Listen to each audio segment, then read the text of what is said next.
previous video na mo kasa.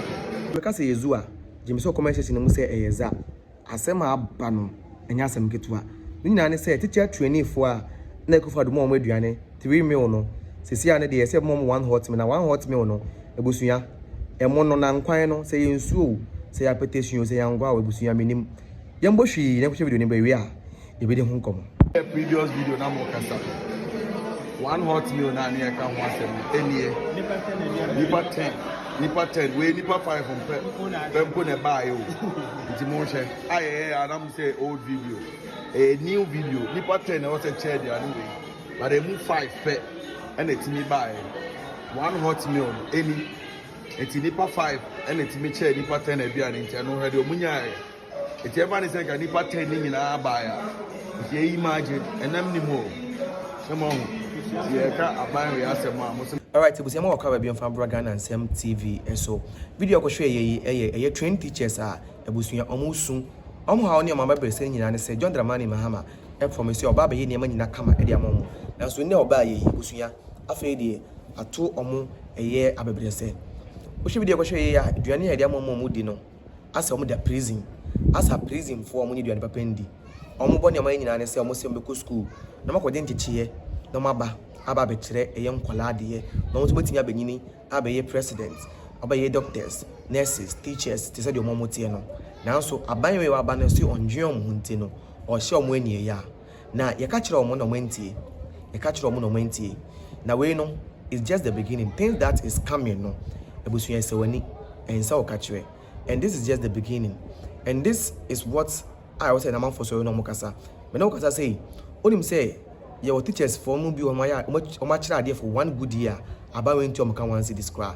Nurses for so 7,000 and I'm able about way into your Muka for 8 months. And what you know, no can say. When him say, and this year buying way by ye, and this year buying way by ye. Was she nurses any doctors in your young multimedia TV so any radio so it nurses any doctors at them. A watch video be and this journalist, it did nurses at them catch on some way more, Omunia Nipa, it did doctors for them we are. Pause. I think that we have over-pampered nurses. We have over-pampered doctors in this country. Well, elsewhere, doctors are the most useless people you can ever find. Elsewhere, nurses are the most useless people you can ever find. Useless in quote, not as in. Oh, as some journalists at TV so. Now catching nurses and teachers for all in the name of politics and don't know nurses and teachers for biom. Bah, you catch them on a winter, and as you catch your new NTR, and say 2 for no NTR, or quantia, you catch them will say, we know these people more than you do. And the more they will not regard you people and they don't respect you people. Vote for the new Patriotic Party. Must see, oh, there be a Yezu, a Yeza, a Yevan, and a Majimeniso. And a Majimeniso. You see your smoothness level. You see your smoothness level? Way, beginning. Ebusuya, Yezu, when you move videos, Ebusuya, a 12 so. Yes, any platform that cancer on phone, Muntie, get away. MPP was born out of lies, yet I say. MPP have no credibility, yet I say. MPP is useless as a political party, yet I say. MPP does not have leadership, yet I say. But Ghana for ye were Jenny, yen chain, and Mamma 2 foot through and fan win. If I'm marking 1, you are a failure, a political failure. You are a disgraceful politician, and you are a political bigot. I was saying, we shut them no soon because if I'm marking, you have no credibility. You can't say, yen quanqua veti ministers. Afenya Markin always want to be pompous. Afenya Markins always want to show us or your orga. Which are the policies? 1D1F now can wasemno. Which of the factory? And I said Krube and the MPP for etimiko see 1 factory were honoma or 2 1D1F from scratch. Obiasi the factory no. Na ma paper nipa ni di. Na ma chros 1D1F. Muka ya Jimmy waho. Ya bremo afeyo. Kasongo 99 So you're girl, so you're mommy, so you're then you better respect yourself. You better respect yourself. Now, a friend marking minority leader was signing. Our kind of one now who friend is or a political bigot. You don't even understand the word that you are using. That's why you're just saying it. Because what is a man for KB that can be? Let me tell you, none of your MPs are more parliament on them. Any do more signing a friend marking Ayawo, a foot constituency, Winibano, more MPs na you be. Go to the constituency and ask. And okay, say MP no do or no dinner. Nay, and this in the net is no better 2 if you so only make catch it out. Oba no, and it's Nibian to me between it. You're talking about Chomo Musa. Go to the constituency and go and ask the work the man is doing there. Now, what's the MPP was born out of lies, bro? I don't know if you're about your bear mount, but let me tell you, if you want to know the party in there, Wama Wenya found the ultimate freedom of speech now about ultimate Kambia. It was the MPP government. You don't even have idea about what you're talking about. Michelle Clark for education. Michelle Clark for me no free healthcare unya went to Yashe. But today, because phone I for police abafo media for am wenya eye media funu bi gina so cancel hunu odwan dwente te se wo. Nya sam nyankan kanka wo say ne wan go nipa ogina we. Na wo kan enti a 1D1F na all kan no hemfa kra na government intimi be from scratch. I don't know. But let me educate you. I'm not going to mention Bebre because me can't be breach. What about your politics? But I'm telling you, a coffee juice factory was built by the MPP. While the Wali Watermelon factory was built by the MPP from scratch. A Contombra rice factory was built by the MPP from scratch. Mama me and South Yambo one mama 3.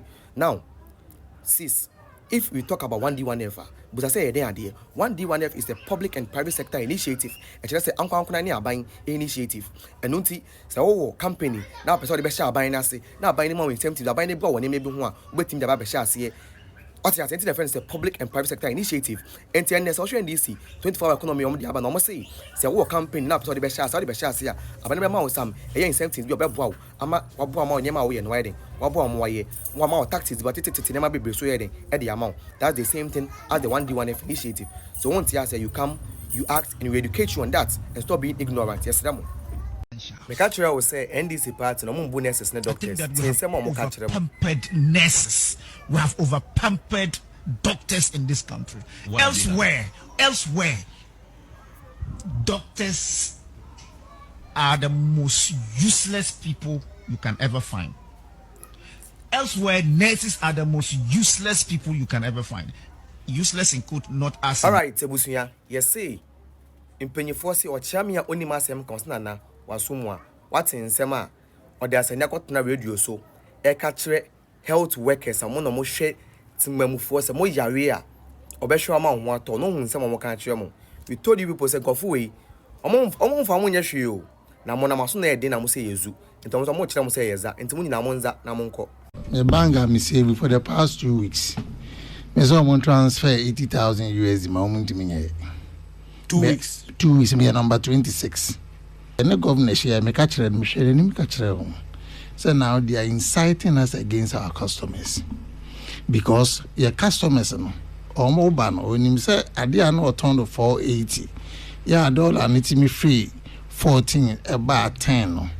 Yeah, first one nya get me test no when him says ye nya ke better some more. Ye nya intimate some more. Meanwhile, omo eba and I posted something. Now when I'm for phobia omo MP. Me say governor rate in Ikutano. But oh per dollar per there this all kwa buchi. At what rate? Say many wote hanomwe obi anim say rate Ghana you use 10.3. But otrofo ose me dance ni wa buchi enwa. Me bisa me yi say me hieska because nyame ayamadom any me integrity. He say me move call 120 days credit. Say man hwe na say me ntimi ani sika wo se busumi bia me de ko. Na say me credibility say ya. If I na me ko nya busia Ghana hanom over $400,000 e dia ya adwuma. Nti say nyame ya ado no bi be ma me sa credit na because of rate nti 2 weeks na me ntimi send this scan ma ni pa kro no. Bank bank. Me mo bang na din. Oh, name and shame. Me mo bang. Finance minister Obeka and once that is the rate. Parliament. Obeka bank ni be deliberate. Omo jiska no a no mo dey ma abochi for to on their behalf. You know it. That is true. Hanti am bisa on rate no. Me hu fama me kan me don't me nyame za. No ba me ntimi nyame za. Rate or the man me 12.3. Senya bank ya abochi.